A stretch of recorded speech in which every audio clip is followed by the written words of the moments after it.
Welcome to Conversations. I'm Muqtedar Khan, your host, and today I'm going to talk to you about the developments that are ongoing in the now famous India-Canada diplomatic rift over Canadian allegations that India may have played a role in the assassination of a Khalistani supporter who is a Canadian citizen in Canada on Canadian soil. This would be a violation of Canadian sovereignty, interference in domestic politics of Canada, and essentially an extrajudicial killing, a kind of thing that is not expected of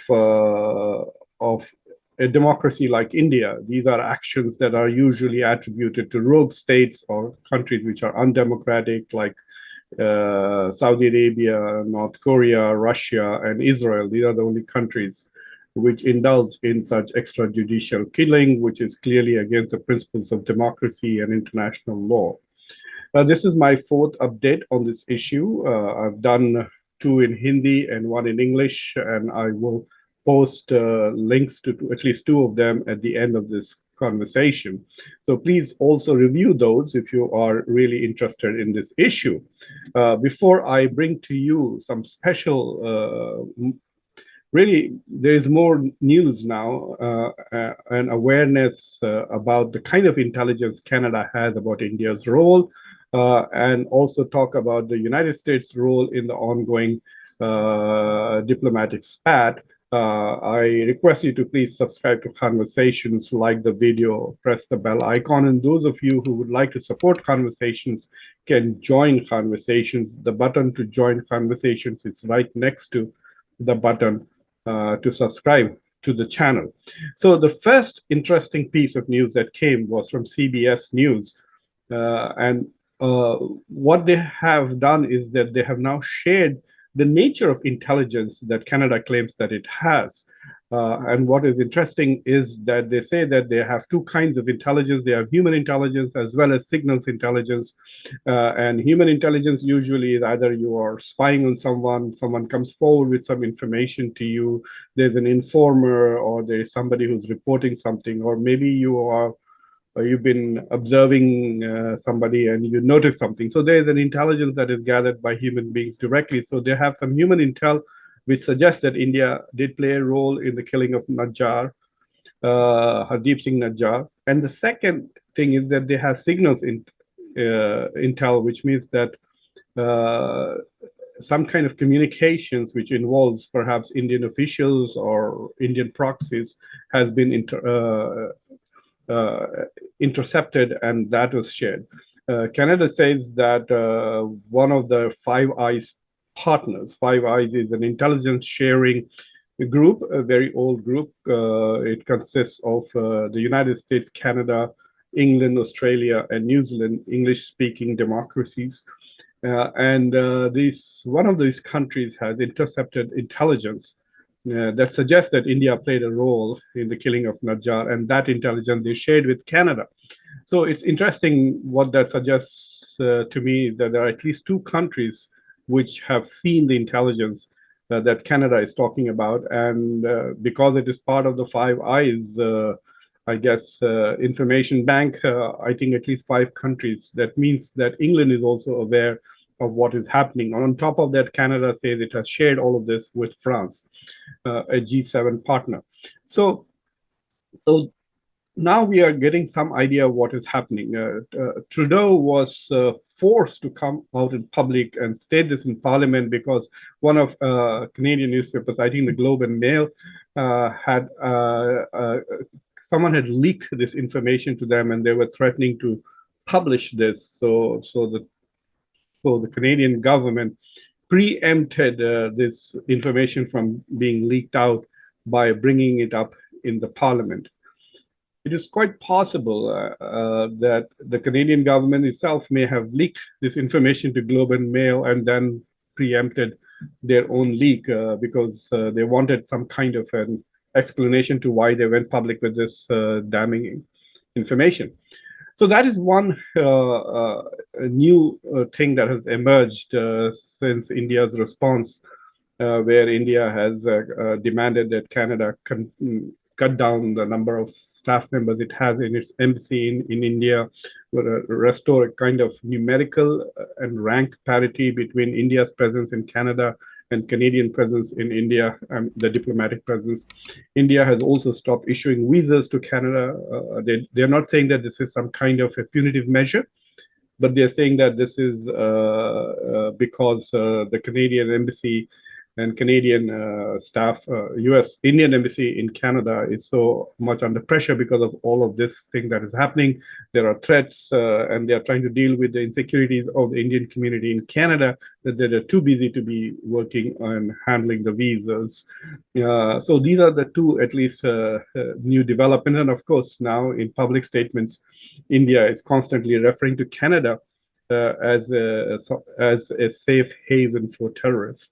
So India is talking about Canada, how in the past other countries have talked about Pakistan and Afghanistan as safe havens for terrorists. So this crisis continues to escalate, and the rift between Canada and India seems to be widening. But on the Washington side of it, there is an interesting thing. Jake Sullivan was addressing the press in Washington after Joe Biden's speech to the United Nations. In fact, this India-Canada spat is overshadowing the United Nations General Assembly. It's also because, except Joe Biden, none of the P5 leaders, and even India, which I now think should be treated as a P6, there are no major voices at the UNGA this year. So Jake Sullivan in the press conference was asked a question about India-Canada relations, and he clarified several things in just one answer. The first thing he said, that the media reports in the United States that there is a rift between Canada and the United States on this issue, and that the US is being very soft on India, and therefore is moving away from Canada on this. So Jake Sullivan made that clear, that there is no such thing, that both Canada and the United States are working together on this issue, and has also suggested that the US is deeply concerned with what is happening and has requested India to cooperate with Canada. A lot of people in the media in India and commentators are suggesting very clearly that none of Canada's allies have come to support Canada on this issue. A lot of media sources in India are reporting that Canadian partners and allies, Western countries, are not coming to Canada's support on this issue. But what is interesting is that neither are they coming to India's support. They're not standing with India and saying, condemning Canada for making these public accusations. No country has come up and said, how dare you make these accusations about India, especially since India has already denied this. And they are also not attesting to India's innocence on this issue. So basically what is happening is that they are not standing with Canada as firmly as one would have expected in the past. If this was Iran or North Korea or Russia, the strong statements that would have come out of Washington and London, those are missing. But we should not mistake this to say that they are moved away from Canada. What is happening is that these countries, Western countries, which have been seeking and courting India for the past couple of years to try and make it an ally against China, are unwilling to sacrifice all the efforts that they've put in the last 2 years, all the concessions that they've made, all the technology that the US is sharing with India, giving F414 engines, ICET, and there is a lot sharing of intelligence, etc.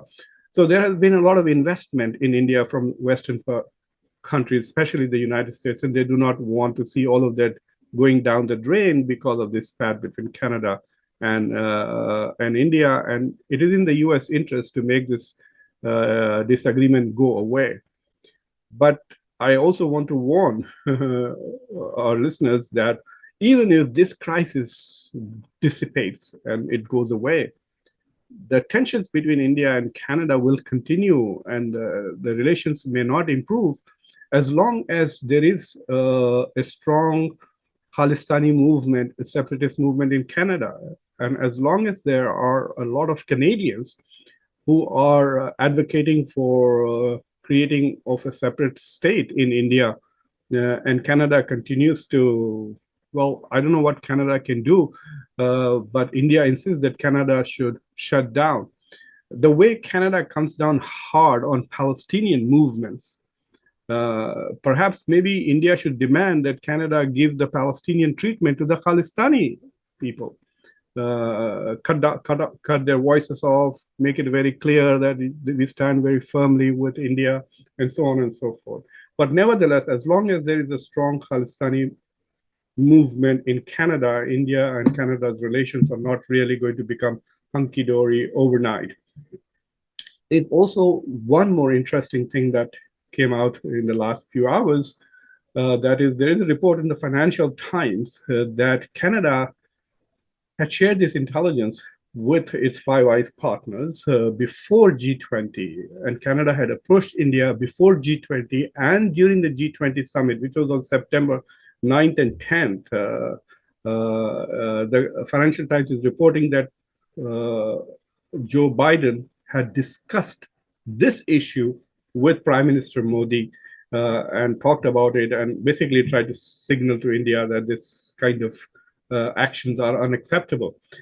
In fact, the report goes further, and Reuters also repeats it and says that it is quite, well, not quite possible. It just states that other members of Five Eyes, so Australia would have been there, Britain would have been there, and so Australia, Britain, as well as the United States, all have raised this issue with Modi at the G20 summit. See, one of the problems in India is that while it talks a lot about being a mother of democracy, there are no press conferences and nobody gets to ask questions. And so none of this came out during the G20 summit. For example, if there was a press conference, Biden could have said that I've raised this issue with Prime Minister Modi. The Prime Minister of Australia could have said this. So it is like a dark place now in India. There are not much public discussions unless it comes out in foreign media. The Indian media has become completely incapable of doing any investigative journalism at home. So they take whatever the government gives it and they run with it. So it is disquieting and disturbing that once it comes out in the foreign press, then in the Indian press reports on it, and then we have to discuss. So this is a critical question. I wish someone pops this straight to Joe Biden or to Prime Minister Modi in India and says, did Biden bring this up in G20? In fact, Bobby Ghosh at the Bloomberg channel even suggested that it is out of frustration that India was not cooperating with Canada, went public with it, because they have been trying many times behind the scenes to raise this issue with India and seek India's cooperation. And the fact that he also points out that the US has also been doing this behind the scenes. So there is more to the crisis that we see, and it appears increasingly that there is some evidence. I don't know to what, how conclusive that evidence is about some role that India may have played directly or through proxies, or India has more knowledge about what really happened. Because one of the things that could be is like the recent killing of another Khalistani activist in Winnipeg by another gang. So some guy sitting in a prison in India in Tihar jail, Lawrence Bishnoi, claims that he killed a Khalistani he arranged the killing of a Khalistani activist in Winnipeg, Canada. So there are gang wars that are also taking place between gangster terrorists, separatists who have one leg in India and one leg in Canada. And so Nijar could have been killed in this gang war. And because India is investigating those gangsters, has some of those gangsters in prison, perhaps India has more knowledge about the gang wars and they are unwilling to share that with Canada. But the accusation is a bit more than that. It actually says that India was involved in the killing and not just that India has knowledge of the killing. So we will see how it unfolds. The next step probably is for Canada to come up and release information, show intelligence, as far as India is saying, basically to Trudeau, put up or shut up. Either you show us the evidence that you have, or back off. And so we shall see if there are any escalatory steps that either of the two countries takes in the next few hours. And if there are some developments, you can bet I will be back providing you with my fifth briefing that would be about developments. Sultan is getting very aggressive today, so I'm going to end now. I hope you found this briefing helpful for those of you who are following this event very closely. I'm Muqtedar Khan, your host, and please subscribe to Khanversations if you've not already done so. So see you again soon. Take care until then.